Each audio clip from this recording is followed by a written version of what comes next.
I have filed many thousands of trademark applications with the US Patent and Trademark Office over the last 20 or so years.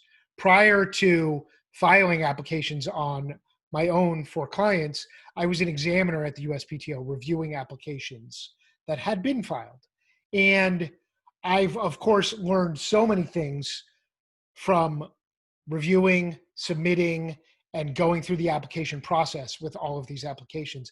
But there are three mistakes that come up the most frequently and are the most common. And I want to tell you about them briefly today and why they're important. The first most common mistake is a failure to search the records before filing.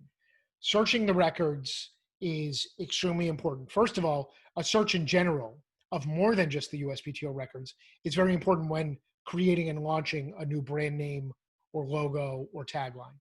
But even beyond that, even if a name has been in existence for a while, it's important to search the USPTO records before submitting the application to know what else might be out there that is a potential obstacle or conflict, because that might affect our strategy, our goals, and our drafting of the application. So it's very important to search beforehand. It's also possible you find something that you didn't know about that is like a clear conflict that would, have even greater ramifications beyond just the application. But at a minimum, you want to search the USPTO before filing.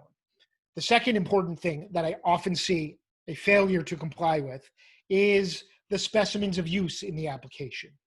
It is important to submit the right types of evidence for the trademark. And now this depends on whether the application is for goods or for services. There are different types of evidence or specimens that are acceptable.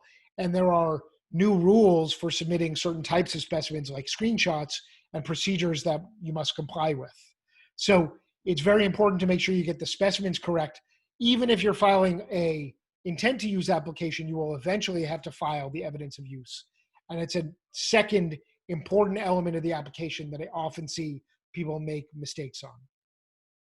The third and final one is the descriptions of goods and services. And the description, I say it for third because it really ties the first two together. The mark and the evidence must match along with the description of products and services. So having an accurate, complete, thorough description of services is important. But sometimes you have to make special decisions in the description of services. If you find something in a search or if you run into a conflict, you might have to tailor or narrow the description of services. Of course, they still have to be accurate as to how the trademark is used. So those are the three most common mistakes that I see applicants fail at on their own when they file trademark applications. Sometimes even attorneys fail at them. But those are why it is important to do your homework, to work with someone who's experienced, and to avoid trademark application mistakes if possible when you're filing. Those filing fees are non-refundable. So another reason why it's important to get it right from the start.